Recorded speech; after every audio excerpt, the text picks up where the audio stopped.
Entonces comenzamos la primera parte con los tipos de evaluación. Creo que lo más importante es definir qué es evaluar. Vamos a leer esto porque es importante tener la definición exacta.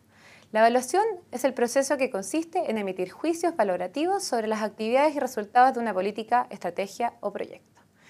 La verdad es que la palabra evaluación se puede dar en muchas disciplinas y significa distintas cosas. Y nosotros estamos hablando exactamente de evaluación en comparación con un estándar.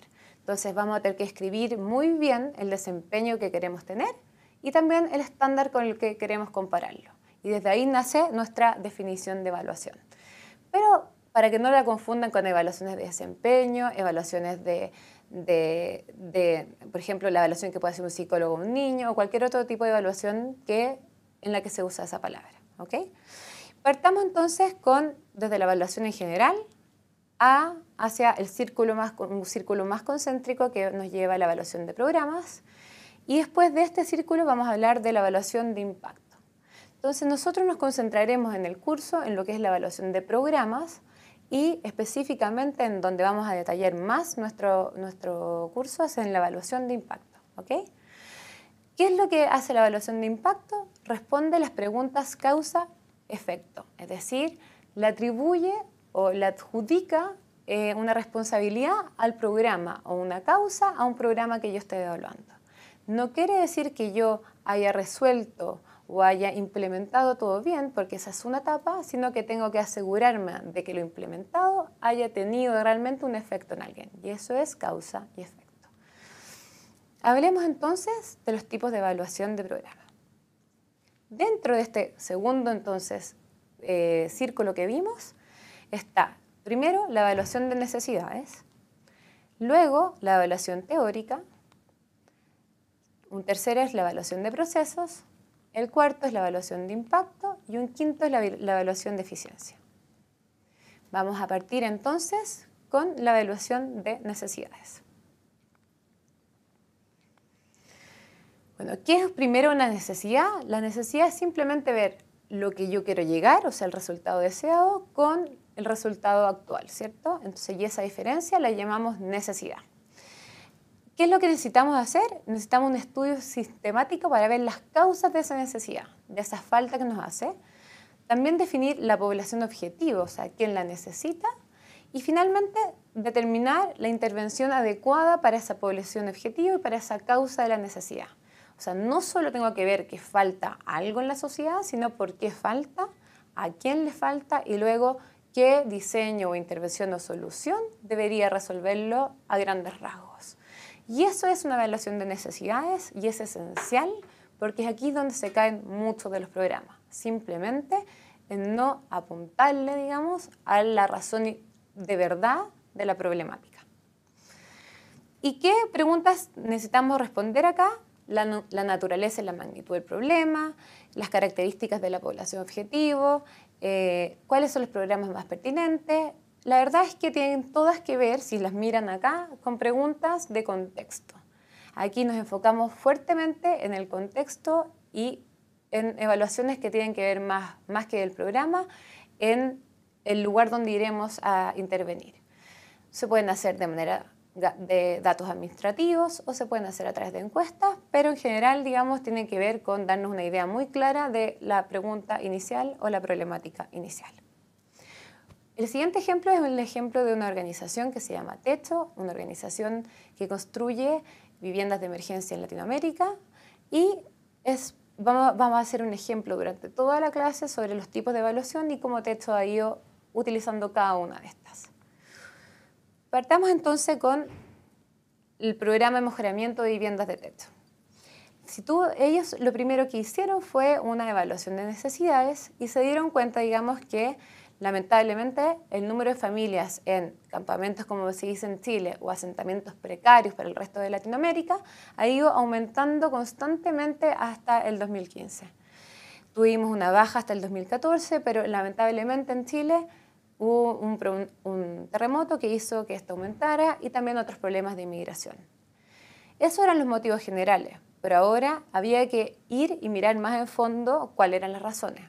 Lo que hizo entonces el Techo fue una encuesta nacional de campamentos, o sea, en asentamientos precarios para ver cuáles eran las razones y poder abordar la problemática desde una causal de verdad. Como se muestra aquí, hubo muchas razones, ¿cierto? Se muestran aquí 12 razones relevantes y desde ahí más mapas de vulnerabilidad, se fueron armando nuevos planes de intervención.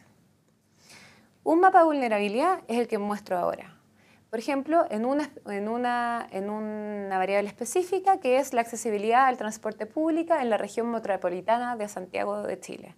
Aquí se muestra cuán vulnerable es un asentamiento precario en esta variable específica y te muestra por ende que deberíamos armar un plan específico en estas condiciones. Esto es parte también de una evaluación de necesidades y nos da claramente una perspectiva de hacia dónde debería ir un programa. Sigamos entonces con la evaluación teórica. Y la evaluación teórica empieza, como lo dice su nombre, a teorizar sobre el programa. A ver, describimos la teoría y el relato del programa. Lo que venimos a hacer acá en el fondo es dar las hipótesis que están detrás de nuestro programa y decir de principio a fin cómo creemos que esto va a impactar a la gente que queremos ayudar, ¿cierto? A nuestros beneficiarios. Para escribir la teoría ocupamos varias herramientas, pero las dos más conocidas son el marco lógico y la teoría de cambio. Y por ende, acá teóricamente, solo hablando, vemos si es que es viable o factible nuestro programa, a través de solamente un cuadro, un marco lógico o una teoría de cambio. También, ¿qué vemos? Determinamos la calidad. Hacemos revisión de literatura, tal vez entrevistas, ponemos paneles de expertos, todo para verificar que tanto la necesidad, las actividades que estamos proponiendo y los supuestos que estamos dando tienen validez académica o expertos pueden validar que estos sean hipótesis adecuadas. ¿Qué preguntas se requieren para una evaluación o qué pregunta está contestando una evaluación teórica? ¿Cuáles son los resultados finales que espera lograr con el programa? ¿Cuál es la teoría, en el fondo, detrás de este programa y si es factible? Y para lo más importante, cómo se pretende llegar a los resultados finales. Generalmente lo que hacemos, quienes alguna vez fuimos encargados de un programa, es definir nuestra misión, pero muy pocas veces detallamos el camino en cómo vamos a llegar a ese final. La teoría de cambio y la evaluación teórica te empuja a definir todo el camino y también a definir los indicadores de ese camino. Veremos mucho más de la teoría de cambio más adelante, pero esta es la explicación general. Para darles un ejemplo, les muestro la teoría de cambio de Teto. La verdad es que esta es la teoría de cambio de la intervención de las mediaguas o de las viviendas de emergencia. ¿Cuál es la necesidad? Son los altos niveles de pobreza en asentamientos precarios, ¿cierto? ¿Y cuál es la variable de vulnerabilidad que están afectando acá? Es la falta de vivienda. ¿Cómo lo definieron ellos que podían abordarlo? Junto dos actividades, voluntarios más materiales de construcción, lo que lograría el siguiente producto, la mediagua o la casa de vivienda, o sea, la vivienda de emergencia. Una vez construida la vivienda de emergencia, ¿qué se esperaba de resultados intermedios? Una mayor sensación de seguridad de quienes vivían en la casa y también una mayor disposición a acumular activos, o sea, mayor seguridad a comprar bienes para la casa.